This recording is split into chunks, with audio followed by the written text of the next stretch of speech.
Welcome to another episode of Not So Sugar-Coated. I am Jasmine.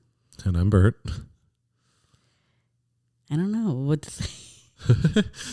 So today we are starting a new series on marriage, right? Yes. Okay. I don't know what the topics are anymore. Okay, so I definitely want to talk about marriage. Okay. I'm not here to not talk about it. I've been wanting to talk about it. Okay. But we've been married 9 years, going on to 10. Yep. Basically doing a dime. Yep. And I feel like we still know nothing about it. We're still I feel like we're just learning. I think that's normal. I think that you just don't realize how normal that is. Maybe. I don't know. I remember, because I remember when we were in Utah and I was talking, maybe we weren't in Utah. Maybe we were at Mary's wedding. I don't know. I was talking to Nathan and he was like, yeah, once you get past 10 years, you're good. It's going to work type of thing. It's going to last. Most likely it's going to last. Yeah. But up until then, it's kind of iffy, So I feel like not that we're iffy or anything, but What about those empty nesters that get divorces though? Well, I feel like that happens because their identities and their kids. They are so wrapped up in sports and whatever their kids are doing that they forget what they're about. Maybe. I think it's a combination of things, but I feel like they're so invested in their kids and what their kids are doing that it's we're just here for the kids now. Yeah, yeah. We probably should find an empty nester. And just to clarify, but I guess we can talk about our marriage journey. Yeah. And I don't even remember half of it, I guess. Yeah, that's not true. You remember everything. Okay, I really need you to stop saying that because it really does bug me. Okay. Anyways, where do you want to start? I guess with how we met. I don't know. Do you want to go there or? Yeah, I guess. In the beginning. No. Do you remember how we met? I mean, I don't have that movie exact moment of you. Mm. You know what I mean? How somebody's in the movies, they stare in each other's eyes and then they're yeah. That's the one or whatever. Yeah. I don't have I don't remember that, I guess. I mean, we met at church. Yeah. Through a small group. It's kind of how we met. We met at Access after you came back from New York. Yeah, I remember that. Yeah. Roundsy was like, hey, I want you to meet somebody. And I was like, yeah, okay, whatever. I don't care. And then it was you. Yeah. And it was like, oh, hey, nice to meet you. And then nothing happened from that. No, because at that time you liked somebody else. Yeah. And I liked somebody else. Who? Nobody from Res. Oh, okay. Do I know that? Yeah, I thought you knew that. I don't know. Anyways, but you can tell me later. So anyways, I have a fight later. So anyways, and then we developed this friendship. Yeah, because you started going to the small group. Yeah, so I got to know you better. And one of the things that I started liking about you is that I thought you were really funny. Mm. And obviously. Oh gosh, but I'm the funnier. I just let everybody know. Are you? Are you though? I am. I don't know. Anyways, I'm the one that brings the charisma. Okay. Mm-hmm. No, I just and how laid back you were. Mm. So, yeah, that's how I started liking you. Mm. Okay. And I hate saying this part, but I'm going to say it anyways. So, I started liking you, but you liked somebody else. And I don't want to talk about this too much because it's not fair to the other person, mm-hmm. I guess you can say. So, you liked somebody else, and it was a very toxic relationship. Mm-hmm. Yeah. I don't want to vilify the other person because that's not fair to the other person. Yeah. It was 50-50. Yeah. It was just not, you guys weren't good for each other. Yeah. It wasn't just one bad person. Yeah. Just two immature people at that time. Yeah. That's kind of what it was. Yeah. And yeah, so you had that. I don't know if you want to say anything outside of that. So I remember not giving you the time of day at Access. Mm-hmm. And then, I remember you at Ronzi's small group because we played the game Signs. Oh, yeah. That's a good game. And you had this really awkward, impossible to use sign that was like so annoying to try and use in a game. So basically tried to never use it because it was impossible to pull off. But I remember, we had gotten to know each other a little bit through that, and we didn't really hang out at first, I would say. At the time I was hanging out with other people. Like you were always around.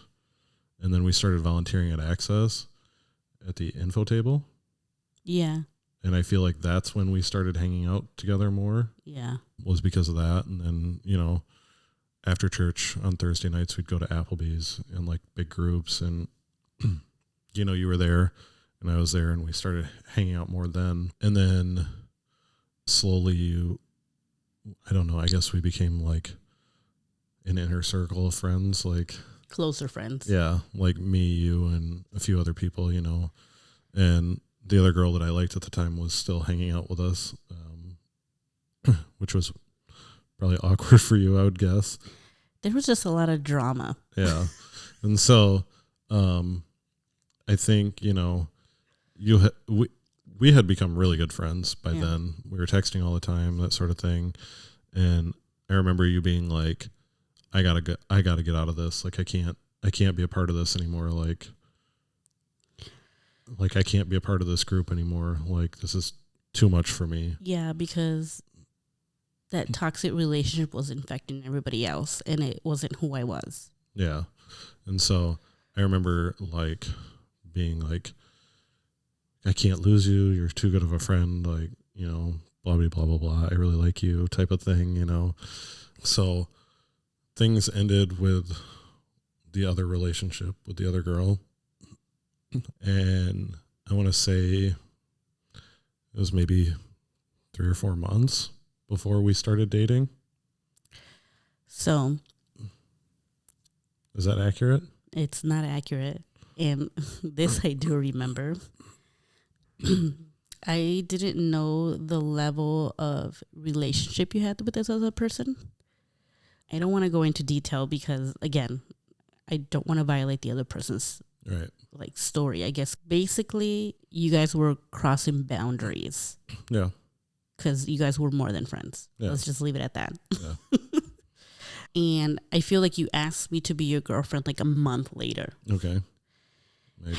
Had I known that, and you didn't tell me what was going on. You didn't tell me like the level of relationship you had, I guess you'd say. And so you asked me to be your girlfriend, and then like I don't know how long after that, maybe a week or two, you kind of told me like what was going on in that relationship. Yeah.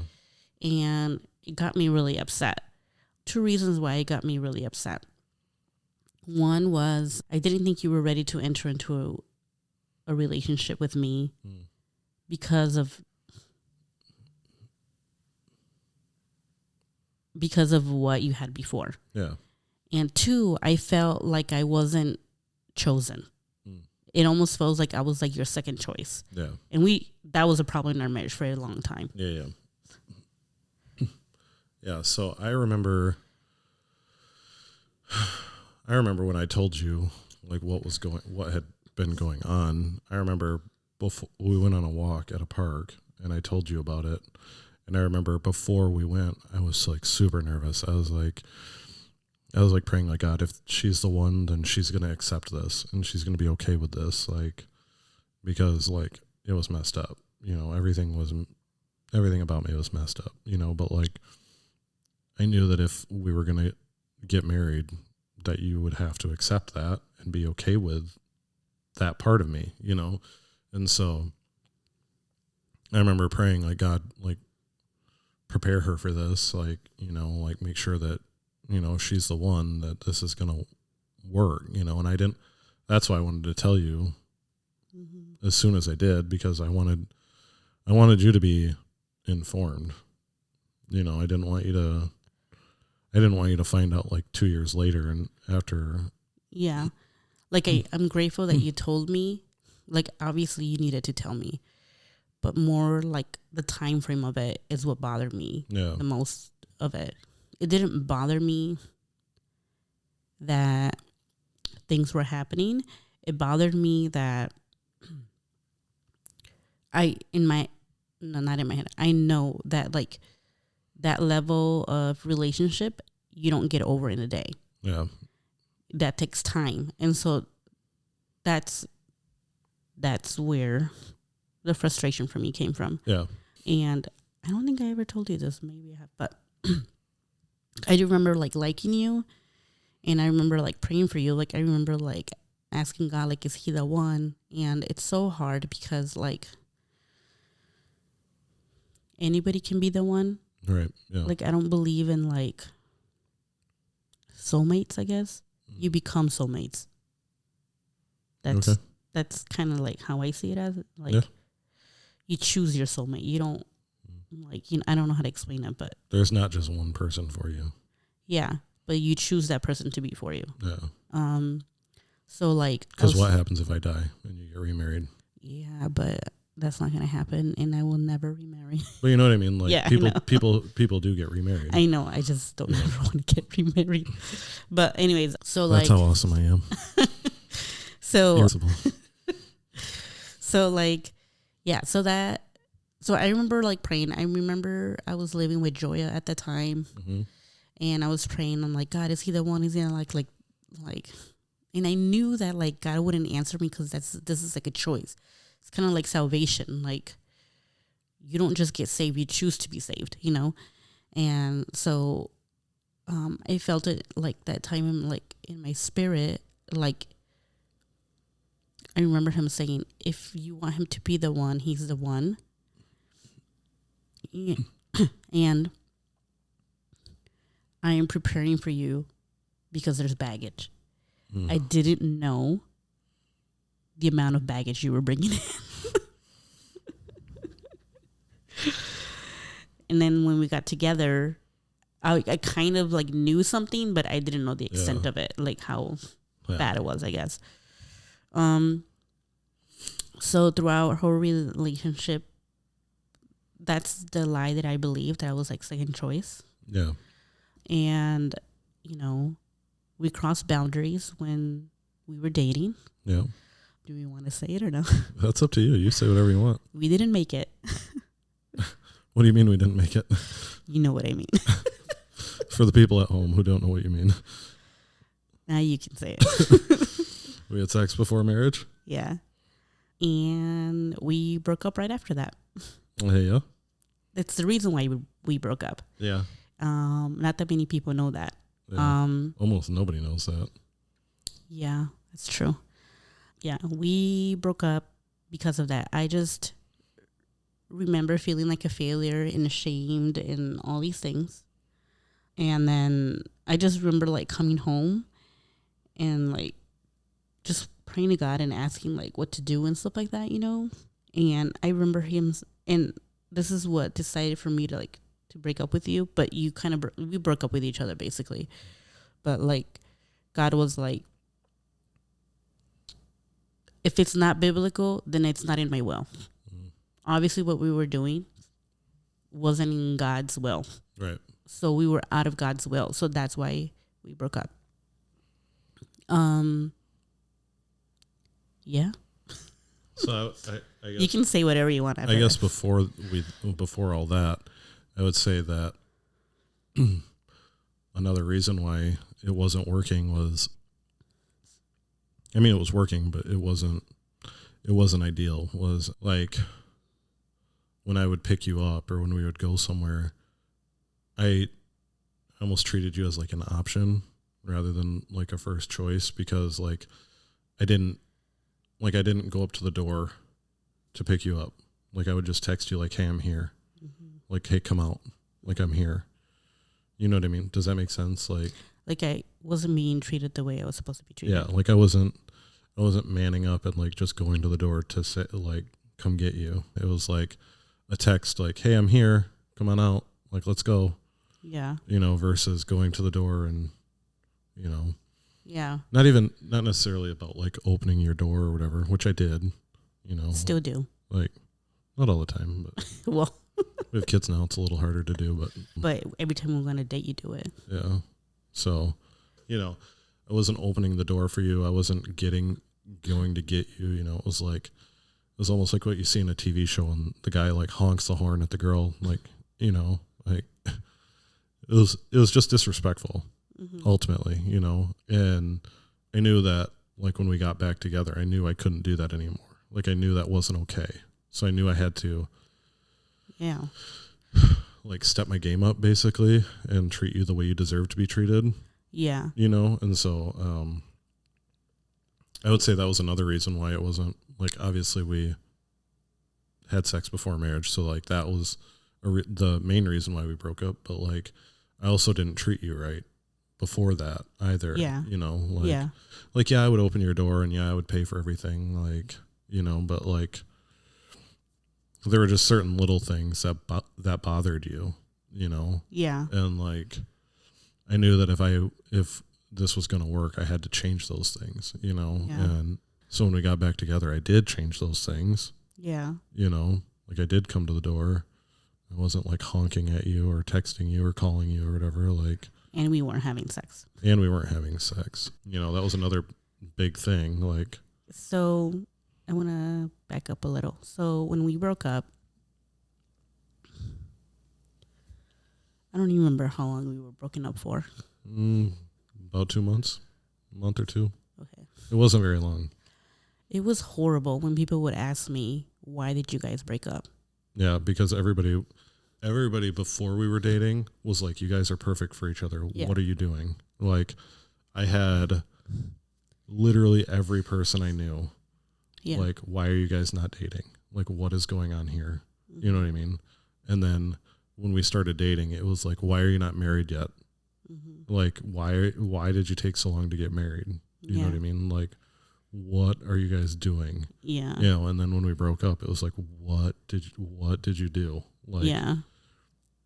Yeah, and that was really hard because I still wasn't ready to talk to about what happened because I was very ashamed. And I kind of kept that hidden. I mean, I did talk to one person about it, and that helped me out a lot. I don't want to say who it was because they kind of shared their experience, and I don't want to like reveal that, Yeah. But I did talk, and it made me feel better. And then I think the reason, I don't even know how we ended up getting back together. I mean, I know my stipulation was like, I don't want to have sex before marriage. I don't care if I already screwed up. It's not going to happen again. Yeah. And that's why I'm so passionate with couples who are dating and are engaged. And like, that's why I asked, like, I flat out, like, if I'm close enough, I'll ask them, like, how are you guys doing physically? Yeah. Because I went through it, and I wish that if I had somebody close enough to ask that, like somebody asked me that, or I can come up to somebody and be like, I'm struggling with this, Yeah.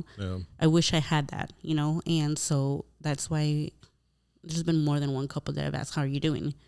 And they're like, horrible, or they're like, oh, fine. And finally I was like, look, you can like be upfront, jumping and praising the Lord and all this other stuff, but if you're attracted to that person, you are going to be tempted.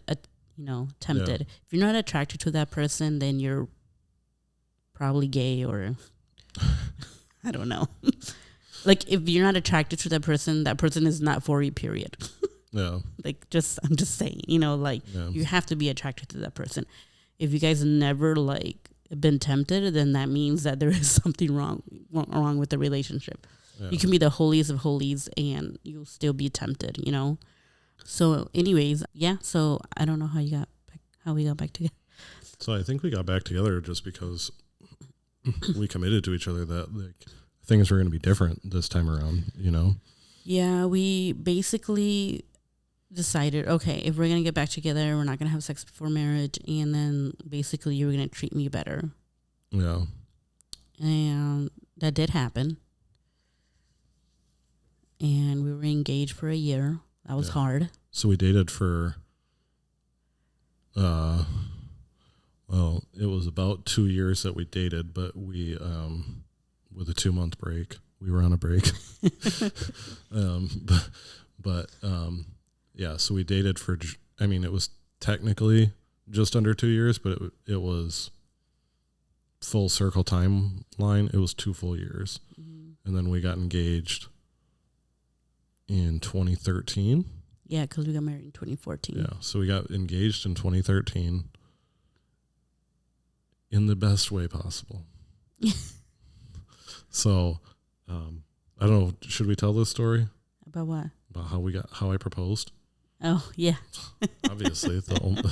So, for the longest time, we dated for almost 2 full years, and about 12 months in, people started asking when we were going to get engaged and get married and all that. Yeah, that's like a church thing. Like, as soon as you start dating, you I don't know. There's just so much. It's like a speed up to get married. Yeah. I mean, there's just so much that I could say about this topic, and I don't even know if I want to say it here or somewhere else, but the dating world at church is so screwed up. It's not even funny. Yeah, so it just is. And I don't even know what it's like now in 2023, because this was before dating apps. So I don't know if it's worse or... I can't imagine it's better. Yeah, it's just...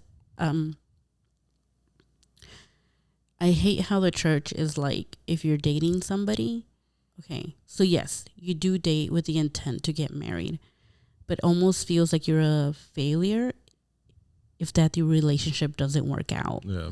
And it's like, but you guys were dating, so you shouldn't feel like a failure. Yeah, and you shouldn't feel like pressure to get married just because you're dating. Yeah.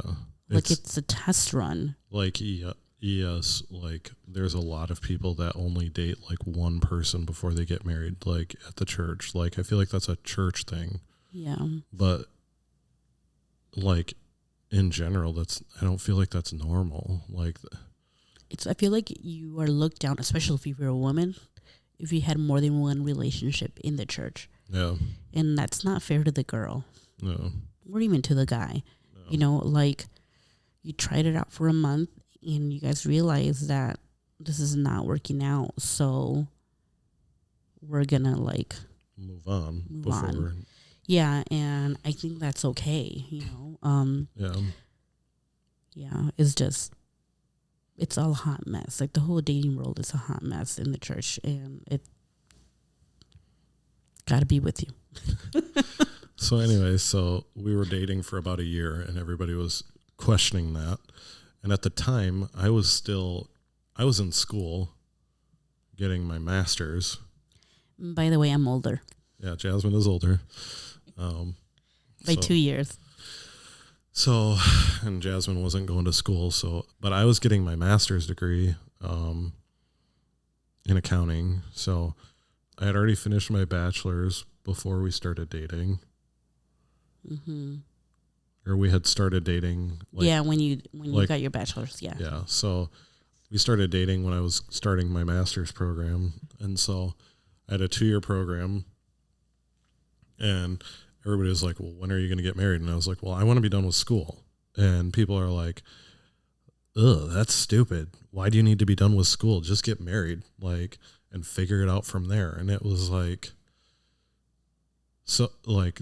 one thing that,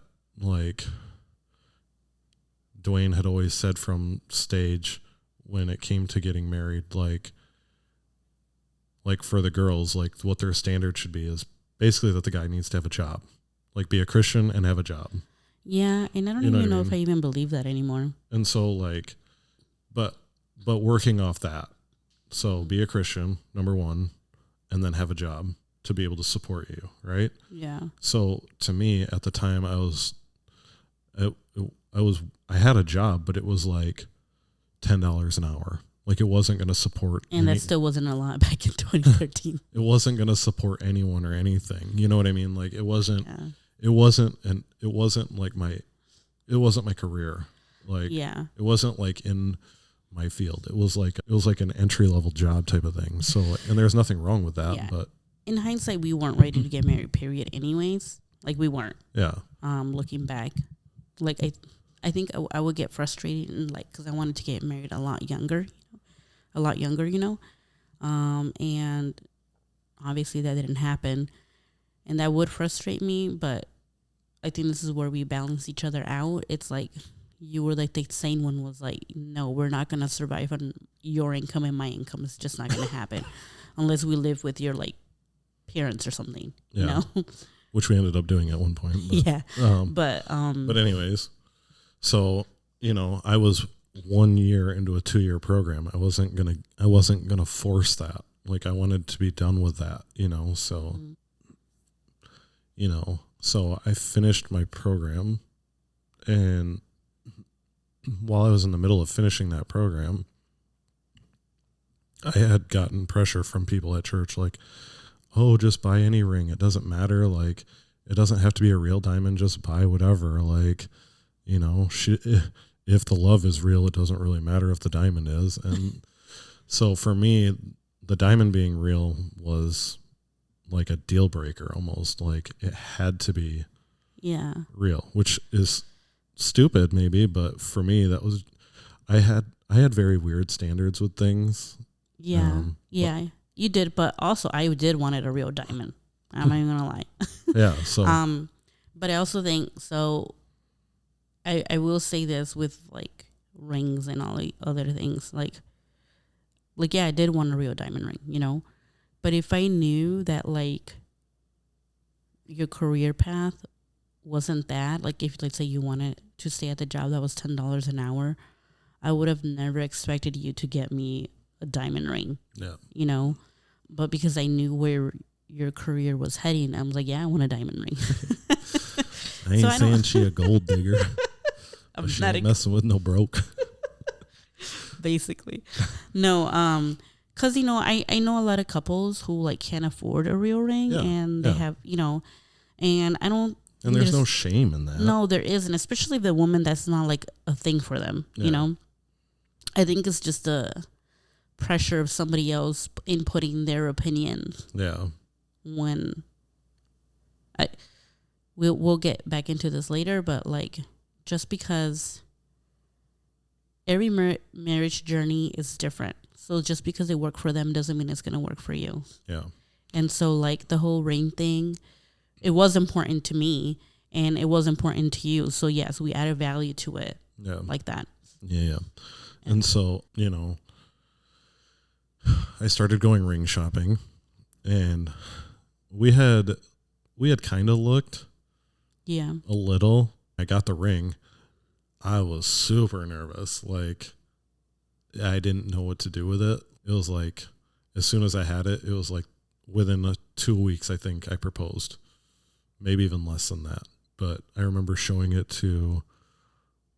a picture of it and sending it to Jordan, I think is who I sent it to. And he got all excited. And I remember showing my parents, and I had not given my parents any indication that we were getting married or getting engaged or anything like that. So, so I remember texting you and saying, hey, I think we should dress up really nice on Sunday. And you were like, I told you to dress up. Mm-hmm. That was the original thing, was I wanted you to look nice. I didn't care what I looked like. It didn't really matter what I looked like. Wait, can I add how you went to Ruth Chris? That's it. That's later on. But anyways, so I remember telling you what I wanted you to wear. And you were like, okay, but then you have to wear this. And I was like, crap, I don't want to wear that, but okay. And so I remember we went to church that Sunday, and then, this is going to sound really dorky, but we went to Chuck E. Cheese. Because I like the cotton candy from there. Because you like the cotton candy from there. And so basically it was like the ideal date day. Yeah. And so we went to Chuck E. Cheese. We had the pizza, played some games, got some cotton candy. And then we went to Applebee's to get more food. We did not get more food because I was like barfing. I think it was just a brownie bite. Yeah, we got something. You got that, and I think I got like a plate of fries or whatever.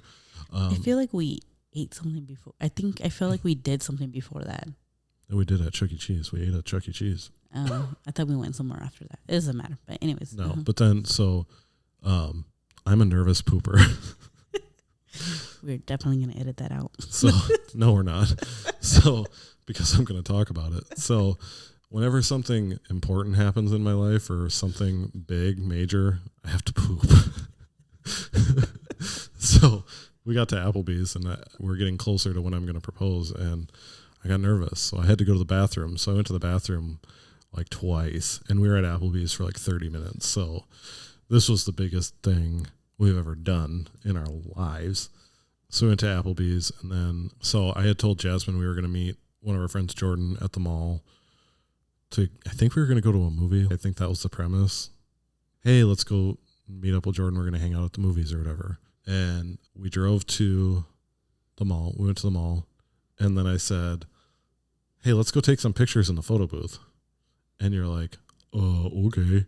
And so we went into the photo booth, and it's one of those ones where it's you put your credit card in, and then it counts you down, and then it takes 4 pictures or something, right? And so we're sitting in there, and you're like cheesing it up, like all excited to take pictures. I don't know why, but right before the first picture got taken, I pulled a ring out, and I asked you, "Will you marry me?" The pictures are like you, like all excited and shocked and crying and happy and all that other stuff, and so.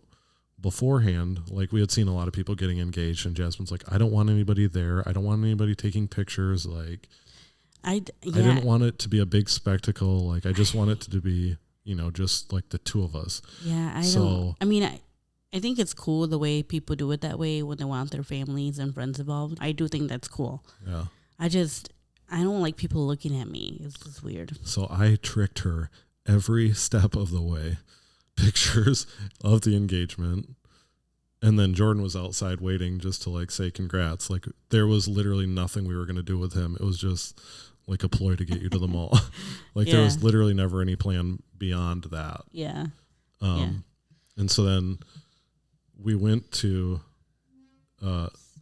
Sonic because you were so thirsty. Yeah, my head had like cotton mouth. Yeah, so you had cotton mouth because you were so excited. So we went to Sonic. And we're in the drive-thru, and Jasmine looks at the drive-thru person. She's like, I just got engaged. She was like all excited. And she was like showing this random stranger her ring or whatever. But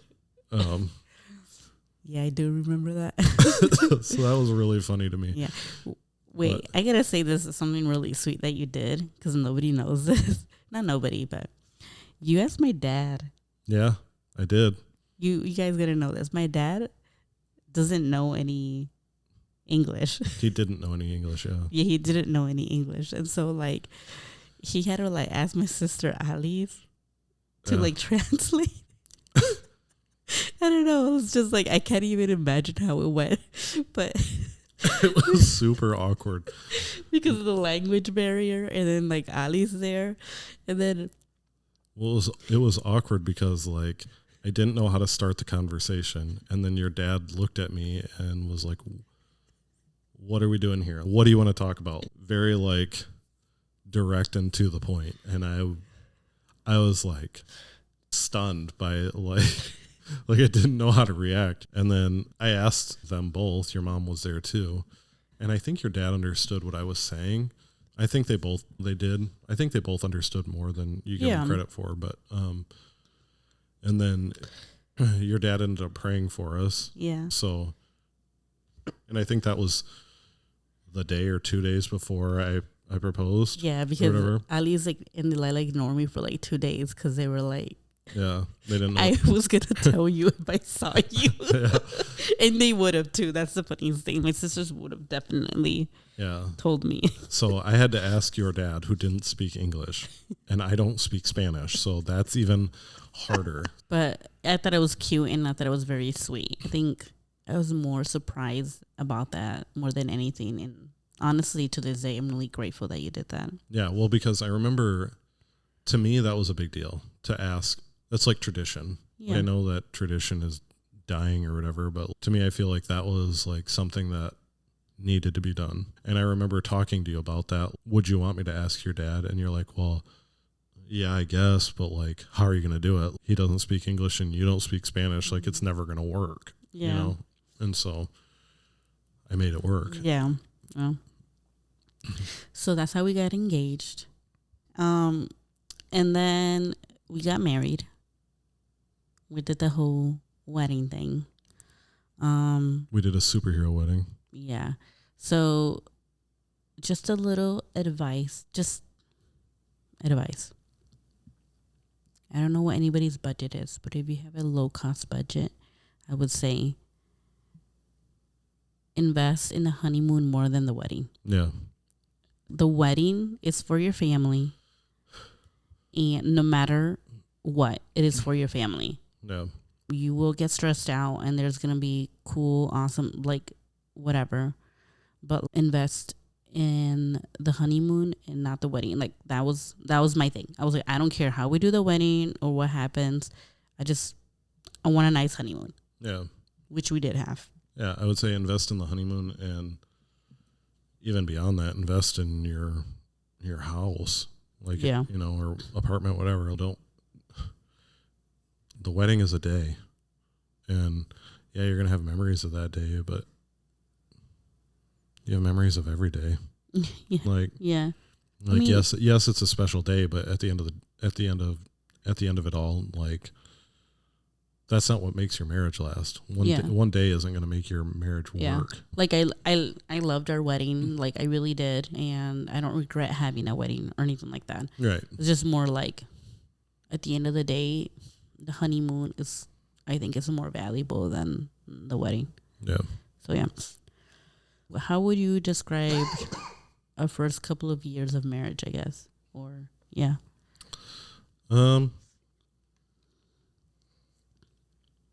I would say our first couple of years of marriage were kind of like on autopilot. Yeah. Like, I don't think that. So our sex life has never been normal. I don't feel like. Yeah, that's correct. I feel like it's been great at times, horrible at times. Like, I don't think there's ever been like any consistency. Or what is it? Stagnant? Is that a word? Yeah. Okay. I would say it hasn't. I would say that it's never been consistent. You know, there's been a week here and there where it's all that and everything, and then there's months where it's nothing. Yeah. But I would say our first couple of years of marriage, we were kind of on autopilot. We fought. We had a lot of disagreements about where to live and what to do and all these different things. We fought about our living situation. We fought about what house to buy. Or I think what I remember the first 2 years of our marriage is that I had this picture in my head of how marriage should be. And you were not in that picture. Like you weren't like cooperating to the picture that I wanted. Well, you weren't cooperating to the picture I wanted. Yeah. I would say 100%. And I thought we were going to have sex all the time. Yeah. I mean, a lot of it had to do with pornography. Yeah. And like me being insecure, and also drives through. There were certain things I was not willing to do because I was sexually abused. Yeah. So it's a lot of that. So yeah, so that was that. But also I feel like our marriage, like the first couple of years of our marriage, I feel like it was supposed to go a certain way, and I was supposed to. I feel like I was trying all the time to make our marriage better. Yeah. And you would keep saying, "Well, I married you, so what's the problem?"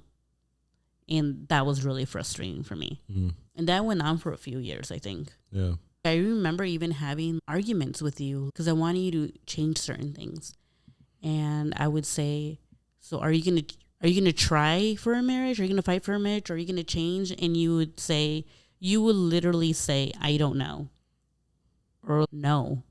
Like you flat out said that you didn't want to try for a marriage. And this is where I don't know how to explain this because I don't want to like sound like I'm for divorce or whatever.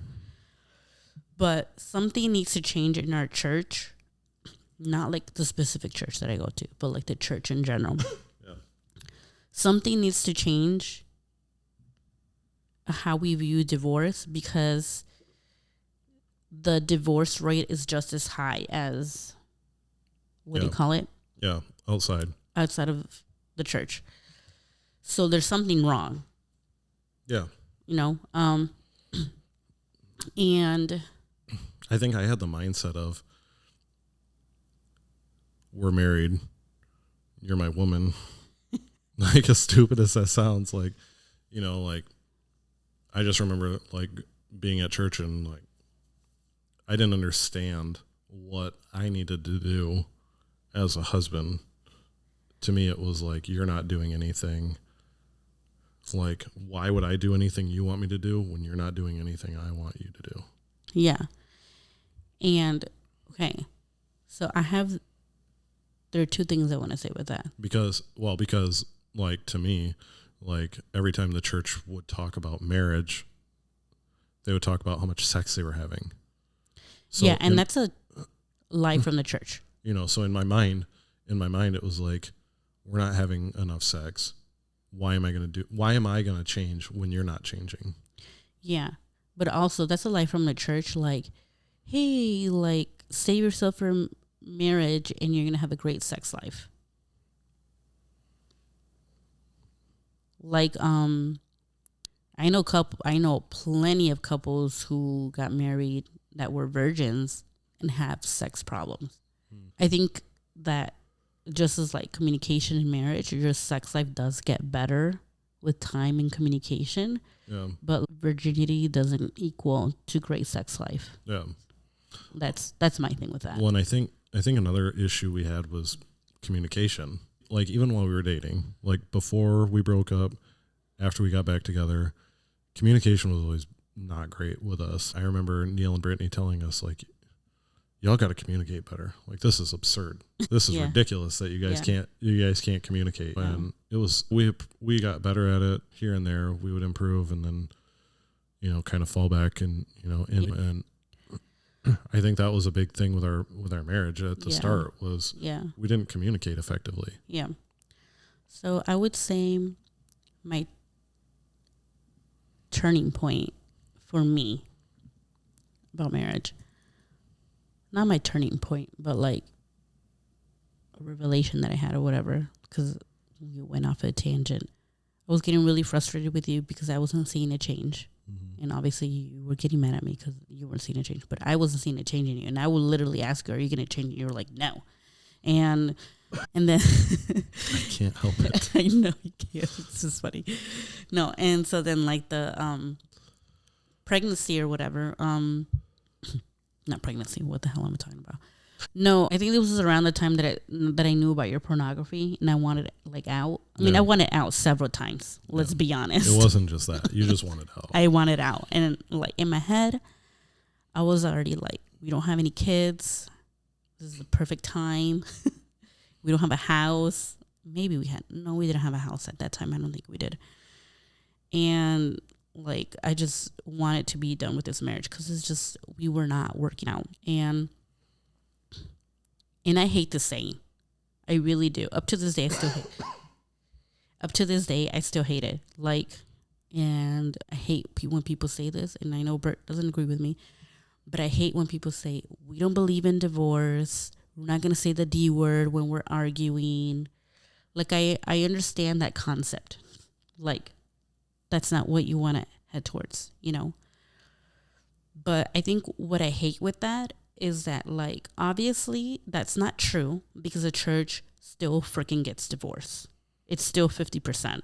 So, like, you saying that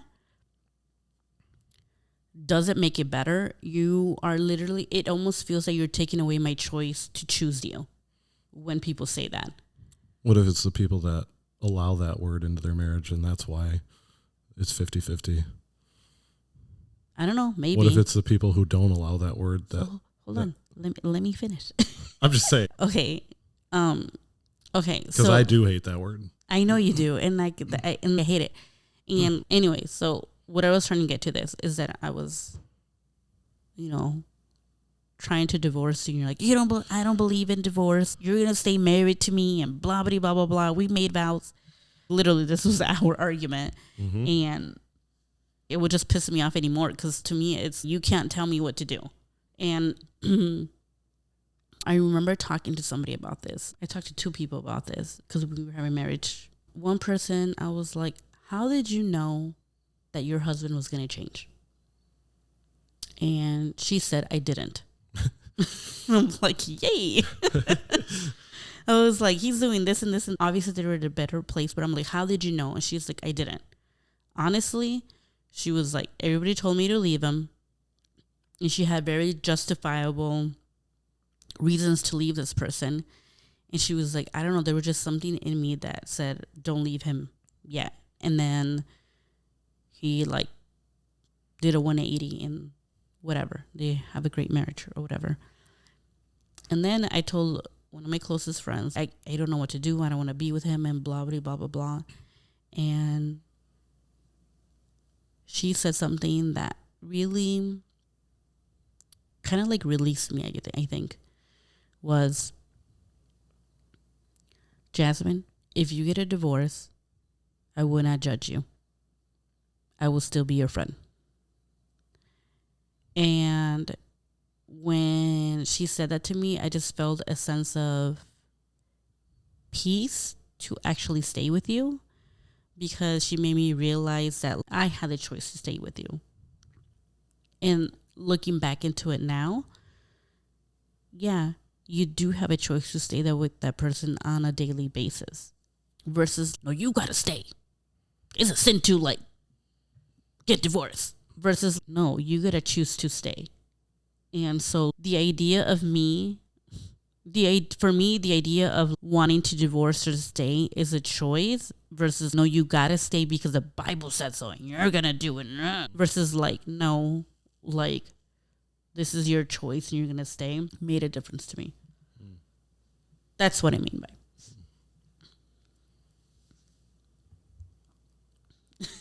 I don't agree with divorce at all. I mean, I don't agree with divorce. I don't. But I think I understand why it happens. But I think that should be like your break glass in case of emergency or in extreme cases. Like, to me, like if you want the church's divorce rate to go down, then you have to eliminate the option. Like, I don't understand. I think if you eliminate the option, you eliminate the choice. Well, I guess like, so I was listening to Michael Jr.'s podcast, obviously. And I guess like, so they had a divorce attorney on, and she was saying that in Germany, you have to prove that you haven't been with your spouse for a year. Like, you have to prove that you've been separated for a year before the government will allow you to get a divorce.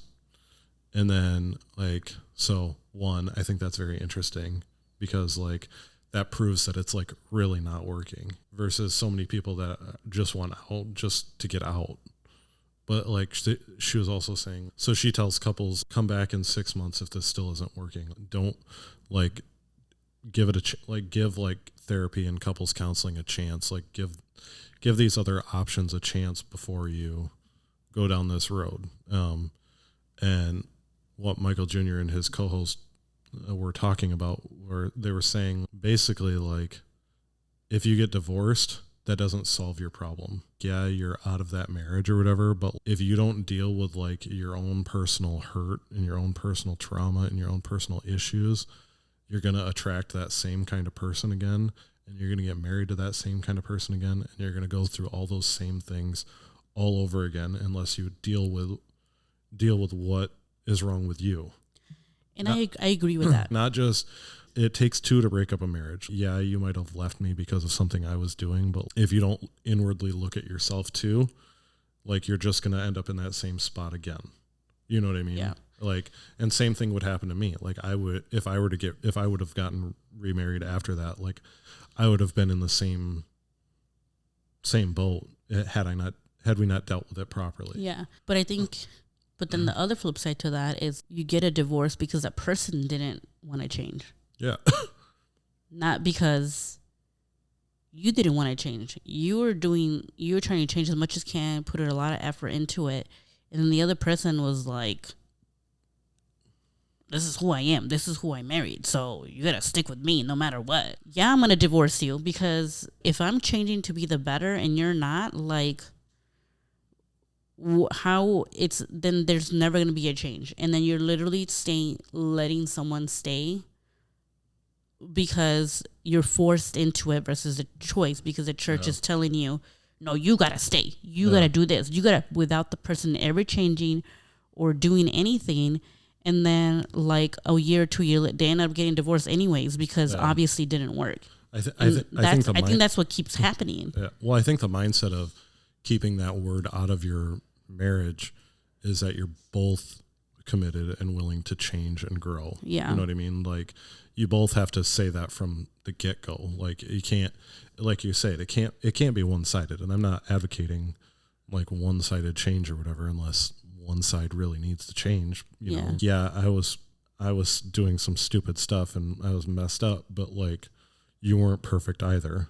Oh yeah. You know what I mean? So like not that you were a horrible person or anything, like not comparing or trying to justify how I was acting, but like both of us were messed up. So I think for me it's like when I asked you, are you going to change? And you kept saying no. Yeah. To me, it was like, what was the point of the marriage then? And I think that was justifiable. Right. I'm not saying that I didn't need to change. I'm saying, like, if someone's clearly saying, I am not going to change, why am I, like, going through all the hoops of, like, therapy and counseling and church and praying and fasting and all these things when that person is deliberately choosing not to change?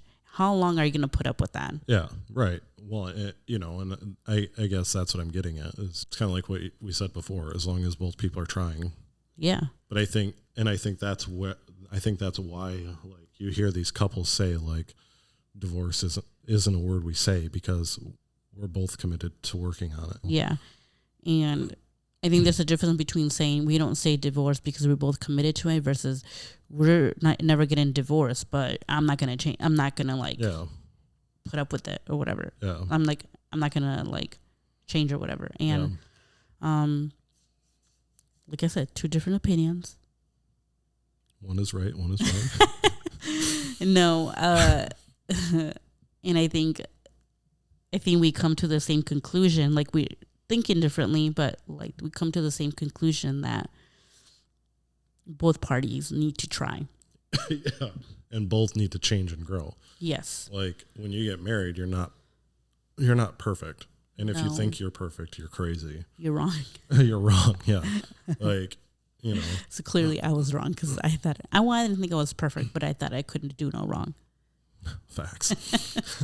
So, yeah. So I would say our marriage was on autopilot for 5 years, 6 years. I don't know. Yeah, like 2 to 3 years, I would say. I don't know, a long time. It felt like I don't know. It felt like a long time, not going to lie. But and then it got better, obviously, like in the other episode that we were talking about, like porn and stuff, when we went to therapy and he went to Quest. Yeah, I feel like that helped. The reason, one of the, before I went to Quest and before all that,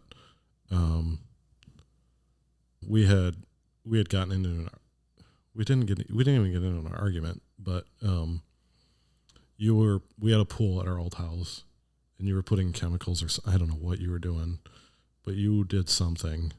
I dropped my keys in the pool. Well, no, I know.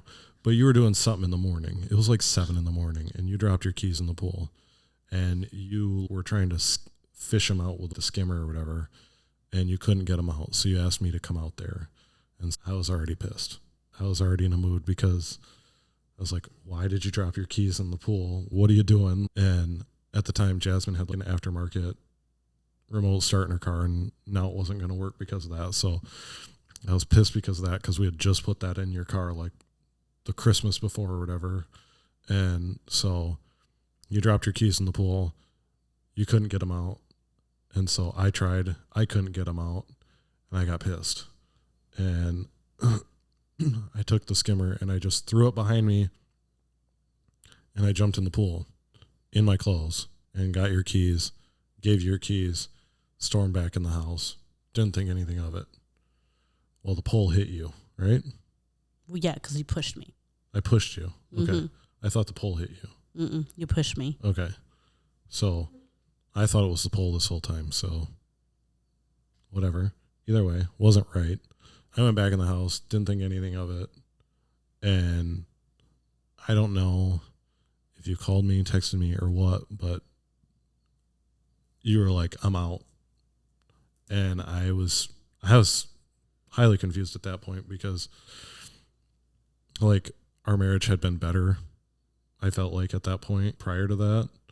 And so you went to Utah and you're like, I need to figure this out because your best friend lives in Utah or whatever. So I was like, okay. And so you went to Utah, and then I proceeded life as normal. It was like in the middle of the summer, so you weren't working. And so, like, I was going to church and, like, talking to people, and they're like, where's Jasmin? Told them, oh, she's in Utah. Meanwhile, I'm like, I don't know if our marriage is going to last anymore. Like, I don't know what's going on. And so we had communicated while you were out there. I remember talking to you on the phone. It was very brief, and, like, you didn't want to talk to me. I know you didn't. You were so mad at me, which is understandable. And I remember you were like, if I'm coming back, you're going to change, and we're going to go to therapy or whatever. I think that's how that went. And so we ended up going to, like, couples therapy. Did that for 5-6 months, something like that. And then, like, I feel like our marriage improved from there. There's a lot of trust broken because of that, because your dad was angry while you were growing up, right? Mm-hmm. And so you were seeing that in me, and you didn't want to put up with that. So,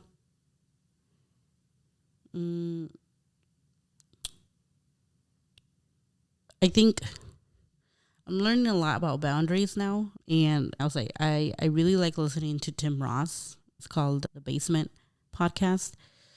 And honestly, I think it's changed a lot in me the last year. He may be a little bit aggressive for some people, but I really like him. No, he is. He's a little bit forceful with some of the things that he says, but I don't listen to it really. Yeah, so. But I really appreciate it. But anyways, one thing that really got to me, and I understood where it comes from, and because everybody's, you need to love unconditionally, but then nobody talks about boundaries.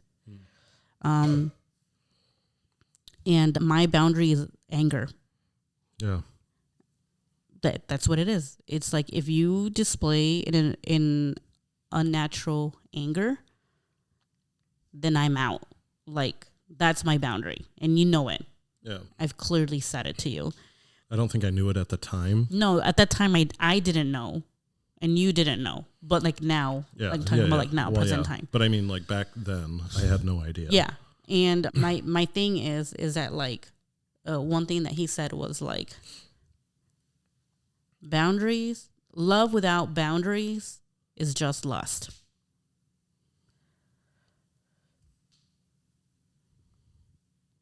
Okay. And then I think he was talking about, like, singlehood at that time, but, like, it really stuck out to me because he was like, you can't love somebody without boundaries. And that what that means is, like, you have to love that person and figure out know where their boundaries, what their boundaries are, and never cross them. Because I think that you are being disrespectful if you know those are their triggers or those are their boundary, and you still keep breaking it. Then, like, you don't love that person. Not enough. I was thinking the opposite. Yeah. And that's a weird concept to wrap your mind about. And I really like the way he said that. And, yeah, and that's one of mine. Like, I've learned to forgive a lot of things, but the whole anger thing, to me, it's like, that's my line in the sand. So, yeah. Yeah, so I would say that we went to therapy for 5-6 months, whatever it was, and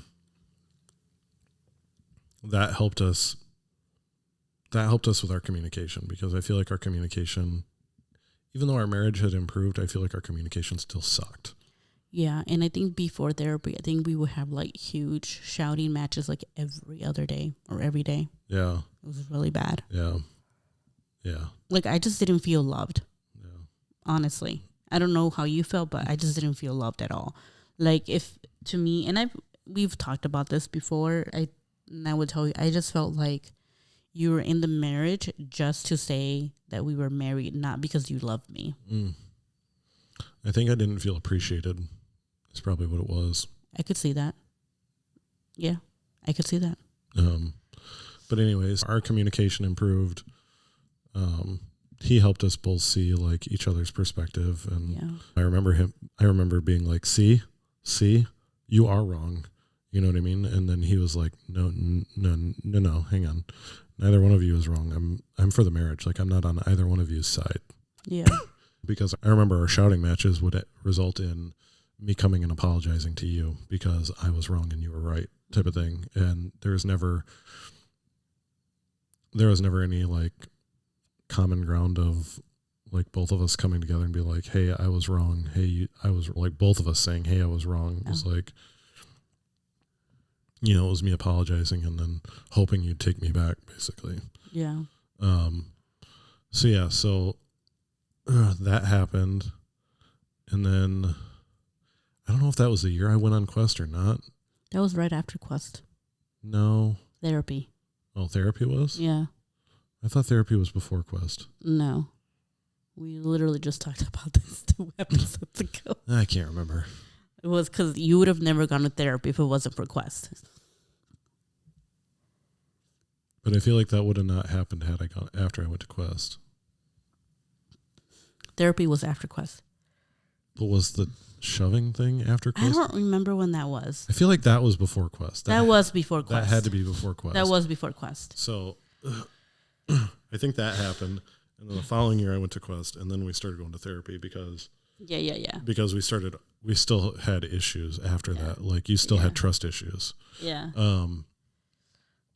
And so I went on Quest, and we had all these issues, and I remember coming home thinking, we're free, we're good, and you were like, nah, dog, like this is still horrible, like this is still awful, like Quest changed my life.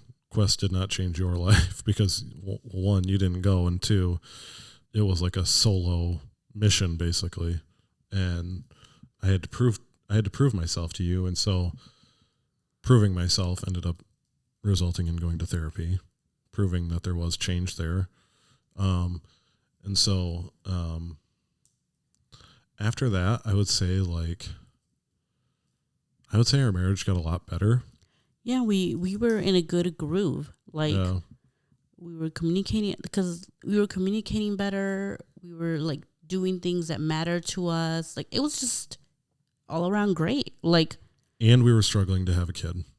Yeah, and I think and that brought us closer together. It did brought us, and people say that's the opposite, but for us, for whatever reason, we got closer. Yeah, I mean, it definitely was a God thing. Yeah. And then we had Sophia, and I think that's when things started to crack a little. Okay. So this is what happened in our marriage, because nothing can prepare you for this. So we had Sophia in 2019 of November. 5-6 months later? It was 2020, March, April, the shutdown happened. Yeah. Okay. The shutdown happened, and then my dad died. Yeah. And then after my dad dying, we sold our house. Yeah. And then we moved to my sister's Delilah's house. And then I found out I was pregnant on top of that. And then we were building a new house. All of that in like a series of... like a year. Year and a half. Yeah. And so I think just a lot of issues mounted up, and I was dealing with depression. And I think you took care of me and Sophia in a way that was like helpful to me, but our marriage suffered for it. Yeah. Because we were communicating a lot less. I was depressed. Like, I mean, I can talk about another episode, but I hate using the word depression because when I think about depression, I think about people being like suicidal. Yeah. It wasn't that extreme, but it was to the point where like I will lay in bed and just stare at the TV or wall for hours and feel numb. Yeah. Like I didn't feel anything. Yeah. Which is horrible. Yeah. Feeling. The only reason why I would even get out of bed for like 30 minutes would be to play with Sophia because I knew she needed me. But that was it. And that 100% affected our marriage. It was a time where I wasn't fully there. Yeah. And it 100% affected it, you know? Yeah, you weren't there. Like, not gonna be nice about it. You weren't. No, I wasn't. I agree. But I think for me, why it didn't bother me is because for how many years was I not there? Yeah. How many years was I not trying? Yeah. Like, and after therapy, it was like, I'm committed to trying now. Yeah. And so like seeing you not be able to do things, it was like, okay, here's how you prove yourself. You know, like do these things, like show up. Yeah. And then we had Lena. And I think this is where we hit rock bottom. I think nobody really prepares you to having a kid anytime, whether it's 1 or 2. Obviously 2 is harder, but what nobody prepares you is that feeling after having a second kid, how your marriage like really takes a toll on you. Lena needed me, Sophia needed me, and we weren't communicating at all. And my mom was living with us. Yeesh. My mom was great to have around. It's just you just can't really fully be. You can't fight in front of your mom. Yeah. And so, yeah, that was like a whole thing. I don't know what it was, but just a series of all these events. I like legit did not like you at all. There's no other way to explain it. Yeah. And I wish I can say it's because you were this and you were that. It was just, I did not like you. I was just too perfect.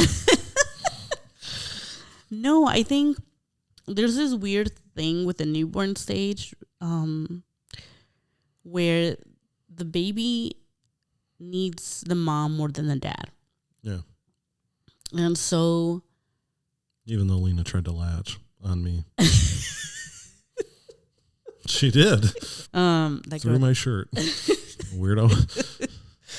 So the thing is nobody prepares you for the mom part, like how the kids need you more than their dad. And so I become resented towards you because she needs me more than you. And essentially, you're not being helpful. Because I can't. Exactly. And nobody talks about that. Well, and there's little things that you can do. Yeah. But you're not going to take away my sleep deprivation. Right. You're not going to take away my tiredness. Physically, you cannot do that. Right. Like nursing, the pumping, the feedings, all of that, and the extra, like you can't give me that. Yeah. And so the anger, resentment comes towards you. You know? And with Sophia, like you said, it was during COVID, like, so you had basically unlimited time with her because you were working from home, meaning you weren't doing hardly anything because you worked at a school and the schools were shut down.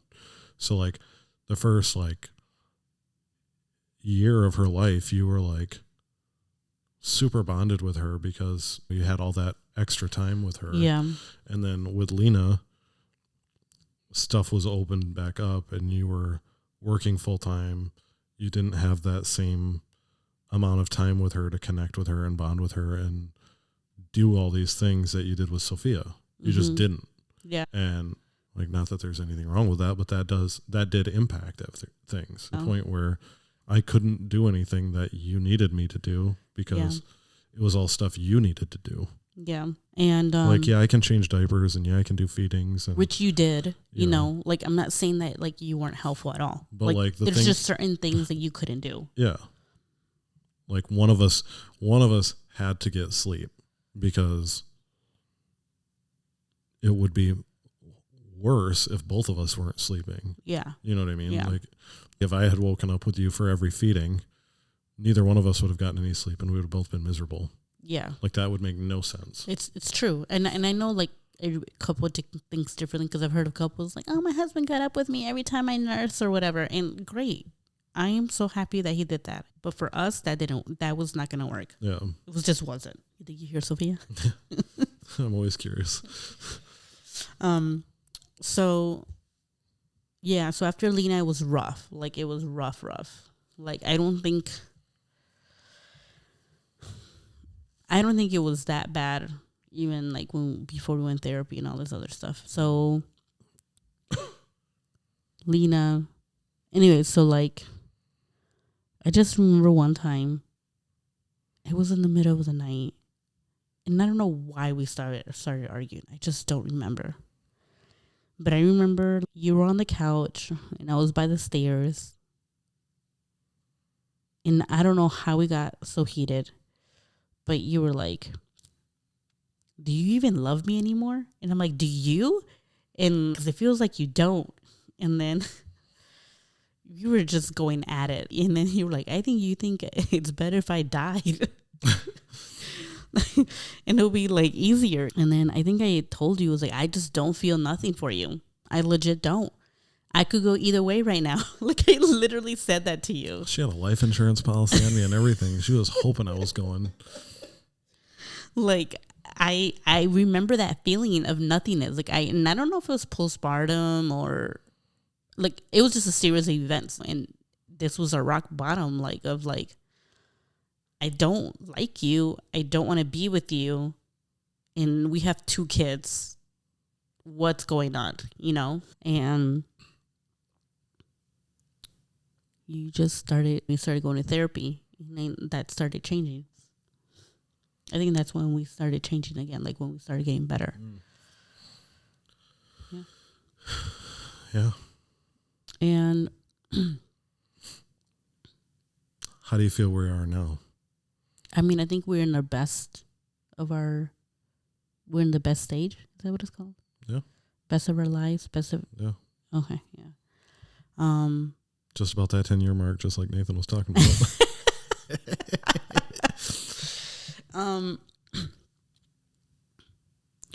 We've learned to communicate better. Yeah. Therapy has been huge, yeah. Massive. Like, it cannot be overstated enough. Like it is. I think it literally saved us both. Like not just our marriage, but like everything about us. Like, yeah. Like I just started with a new therapist, and I came back with Bert like I found my therapist. Yeah. Like he said something, and I don't want to go into detail because we were specifically talking about somebody, about my childhood trauma, and he said something that I never ever consider, and he seems like you never talk about this. Why is that? And when he said that, it was like an epiphany. It was like, crap. I can see why I'm so mad about this or whatever. But anyways, yeah, find a good therapist. It's okay to break up with a therapist and switch to another one. Yeah. But I would say, I think therapy has been like life-changing for both of us. Do you have any advice? Like any marriage advice? No. No. So clearly we've done it wrong every step of the way. We have. I mean, let's be honest. Yeah, we have. Like our marriage is a picture of what not to do, but I think if you stick it out, you'll see the rewards and the benefits of it. Okay, so I mean, okay. I'm trying to like. Does that make sense? No, what you're saying makes sense. I'm not like disagreeing with anything that you're saying. Any advice? What I would say is learn how to communicate. Yeah. Even if you can't afford a therapist, get some like communication books or something like that. Yeah. And both have to improve their communication or understand their style of communication, because every background, there's, no matter how compatible or not compatible you are and you're together, because I married my opposite, you know, we married our opposites. And some other couples are like more like compatible, like they love the same things, you know. Whether or not you're going to have communication issues, and you have to learn how to like communicate. Yeah. Whether it's through therapy or books or anything, you have to learn how to communicate with each other. If you don't learn how to communicate with each other, I mean, I think that's foundation right there. Yeah. Besides Jesus, gosh. Like that's what goes without saying. I would say that learn how to communicate, to understand that every journey is different. Yeah. Just because one relationship work out a certain way doesn't mean yours is gonna work. You gotta figure out your niche. Like, I think it's great to take advice from other people, from podcasts and all these things, but then sit down and be like, okay, what works for us? Because it's easy to be like, one example is, it's easy to be like, I hear one of my friends say, oh, my hubby woke up with every feeding with me and it was so great or whatever. And then I can be like, why doesn't Bert do that for me? Like, am I not worth kind of like comparing yourself? And it's, no, you got to figure out what makes you feel loved, and expressing that to your spouse. Say, this is important to me, or this is what matters to me, and so that he can do it, and then vice versa. Like, he says what's important and I do it. I think that is key. Yeah. Yeah. And also recognize that there's gonna be issues. Yeah, nobody's perfect. Well, there's like new job, kids, all of that stuff. It's stressful, and you eventually gonna learn how to navigate that with each other. Yeah. Yeah, I would say, oh gosh, I don't even know. Figure out what triggers each other. Yeah. And then don't do that. And what I mean by that is, anger is a trigger for you, right? Yeah. So if you know that something like bothers your spouse, don't do it. I know that one of the things that we did, like in our or what I did in our marriage, was I was constantly like when we were hanging out with other people, I would constantly be negative about you, like putting you down in front of other people. Yeah. As like a joke, like to be funny, try and get a laugh or whatever. But like that really upset you. And it took me far too long to realize why it was such a problem. But like figuring out what your spouse's triggers are, and then if you really love them, you won't do those things. Yeah. You know what I mean? So you won't say, I've done this before, so yeah, why does it bother you now? Like, yeah. And your spouse might not always be able to articulate what triggers them because they don't know it until you do it. Yeah. So if you do something and you feel like you've done it like 1,000 times, and then all of a sudden out of nowhere, now it's triggering them. Yeah. Figure out why, and then don't do it. It's basically figure out your boundaries. Oh, and I don't know why this is coming to me right now, but like, I mean, it's basically essentially what we're talking about. Like, the Bible verse that says, submit one unto another. And it says how like men need to, what do you call it? Lay down their lives. Lay down their lives, just like how Christ laid down for the church. Yeah. And then it says, women submit under the husband or whatever. And then essentially goes down the couple of verses, I think, says, submit one unto another. It doesn't work if only one of them is doing one part of it. Yeah. It just doesn't. So it like ticks me off when they do a marriage series at a church and they only talk about women submitting. Yeah. That's some bullshit. but that is BS. I'm sorry, but it is. It is. It is. Honestly, it doesn't work. It doesn't work. It like if the Bible says submit one to one another, like God put those verses for a reason because it doesn't work without the other. Yeah. If it only worked one-sided, he would have left some of the stuff out, but he didn't. Yeah. For a reason. Yeah. And so like if the woman is just submitting, and the guy is not dying onto, what is it, not dying? Die to himself. Die to himself. Whatever you want to say.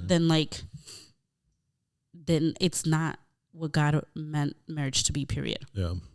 Submission should be easy for the wife if the husband is doing what he's supposed to be doing. 100%. So if your wife isn't submitting to you, it's because you aren't laying your life down. It's because you're not sacrificing and laying your life down the way you're supposed to. Please repeat that again. If your wife isn't submitting to you the way you want her to, it's because you're not laying down your life the way you're supposed to. Mm-hmm. And it used to bother me so much when it's bothered me since I've ever heard it, actually, when they would say like women need to submit or whatever. One, because the church have twisted that in a way where like the women has unnecessary suffering. Yeah. And I vowed to myself, I would never be in that situation. Yeah, I married a strong-willed one. Yeah, you did. I'm not going to lie. I mean, to the point where like, you mess with the bull, you get her horns every time. You really did. No, my thing is like I'm, what do you call it? I didn't want to get married for like the longest time. When I had to break her down. When I got saved, I specifically remember this. When I got saved, I told the Lord, just let me be a missionary and I will do your word. I would do your work as a single woman. Mother Teresa. Basically, I just didn't, I had zero desire to get married. One, because I was not submitting to a man.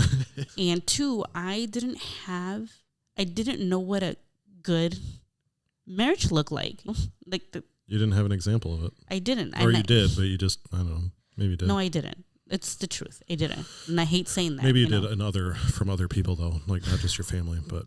No, I didn't, period. Not even at church? Like not even at not at CFNI or anything? No, this is what I'm telling you.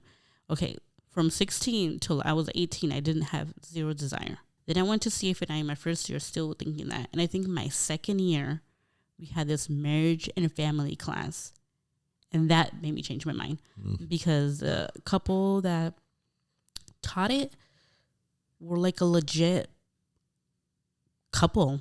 And I was like, oh, that's what a marriage looks like. Oh, this is what a marriage is supposed to be like.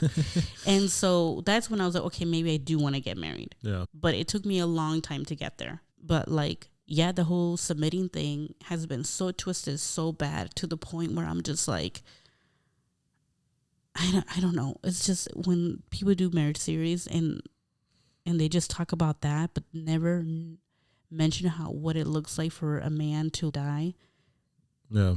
It's like, to me, it's a disservice to what the word says. And two, it's a disservice to a man. Yeah. Because they don't reach their full potential. Yeah. So I think my advice would be, if you feel like your spouse is lacking in something, like you're not having enough sex, or there's not enough affection, or she's not cooking enough, or she's not cleaning enough, or he's not doing the yard work, or he's not doing the dishes, or he's not. If you feel like there's lack from your partner, before you go pointing the blame game, look inwardly and see what you're not doing. Find the flaw in yourself. Find the log in your own eye before you pull the speck out of your spouse, because. And this goes both ways. Like, this is just as much for me as it is for you. I know there's things that you do that I'm like, why do you do it like that? That's not right. Like the way you load the dishwasher or something. Like, that's not right. Like, do it my way. Or why did you unfold the towel? Dude, let that go. Like I have like a perfectionist mindset. So like, but like what I'm saying is like, what is it about me that is causing me to look for the tiniest little thing that you're doing wrong? Because more often than not, there's going to be something much more significant in my life that I'm doing that's causing you to not do what I want you to do. Yeah. If I want us to have sex more, what am I doing that would prevent us from having sex more? And we've talked about that. Like, I communicate that with you. It's like, I just don't feel loved today. Yeah.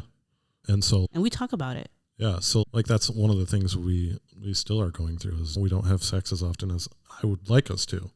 And it's like, okay, but like, yeah, Jasmine's not putting out, if you will, but like, what is it that's keeping her from doing that? Like, because she enjoys having sex, I think, right? Now I do. So like, what am I, basically it's looking inward, constantly self-reflecting and figuring out what it is that you're doing wrong that can be a hindrance towards what you want. Because more often than not, it's something you're doing, not the other person. Like, we haven't gone on a date in a while. And so like something like that can impact why you wouldn't want to do certain things.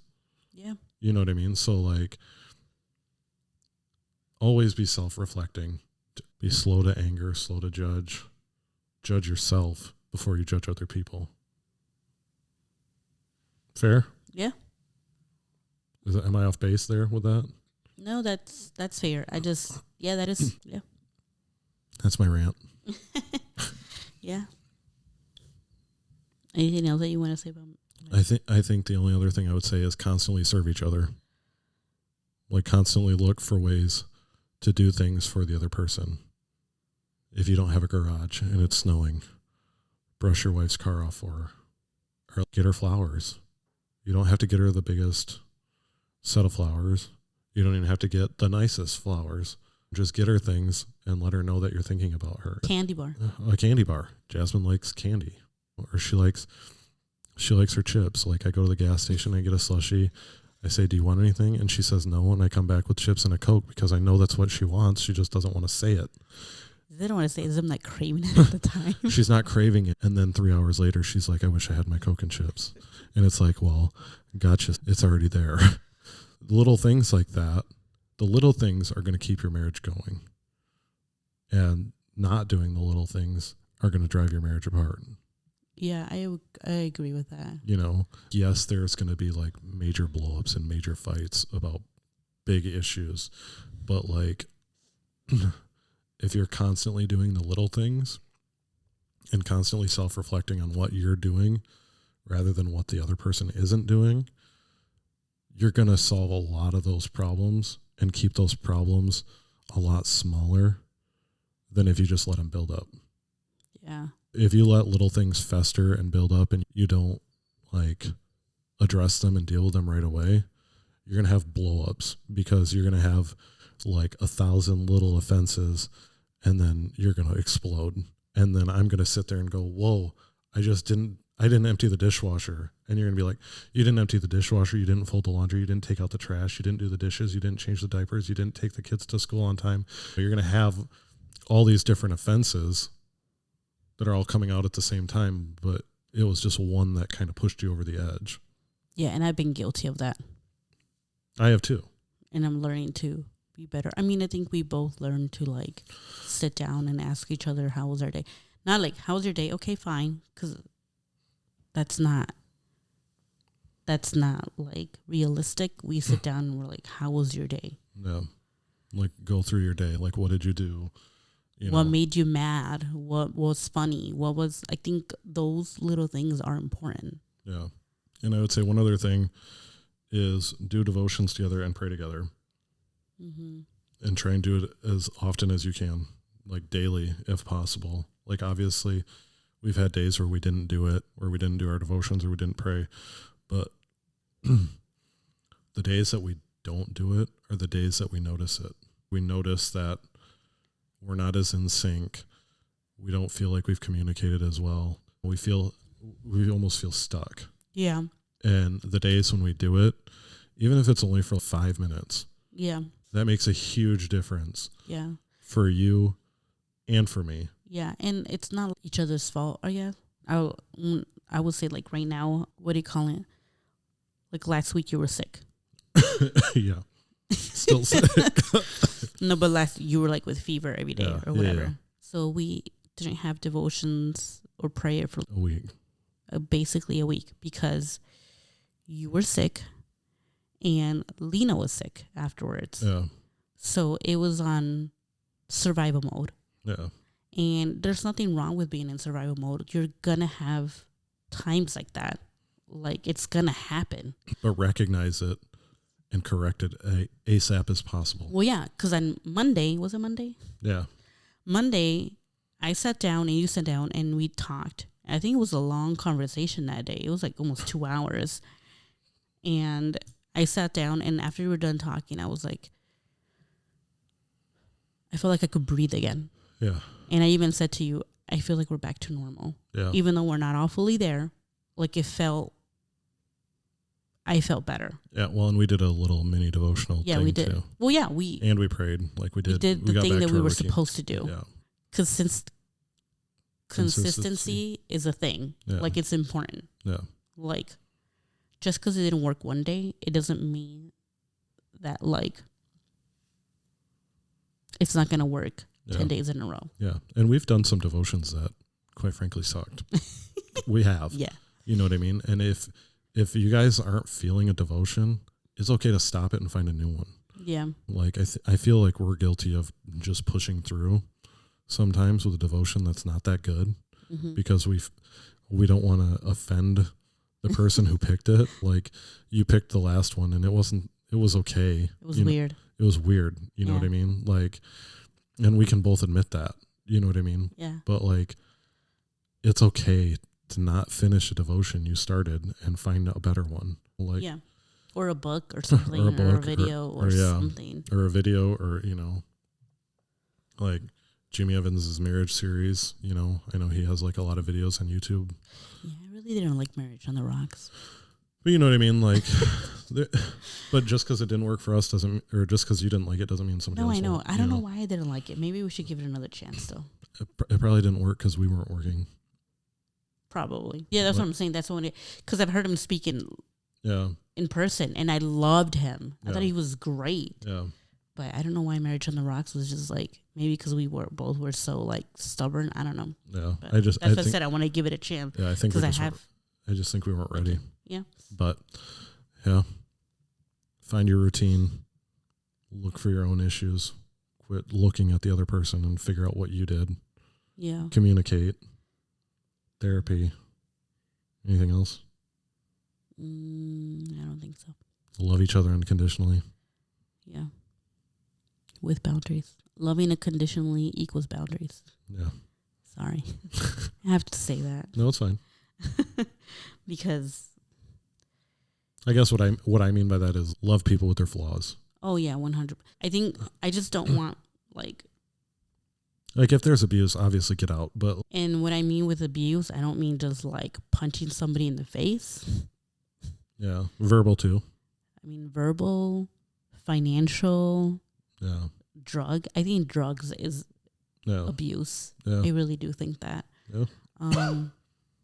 Yeah, there's control, like that whole controlling thing, like that, all that is abuse. But then, like, I don't know. I don't think the church has done really well with that. So, and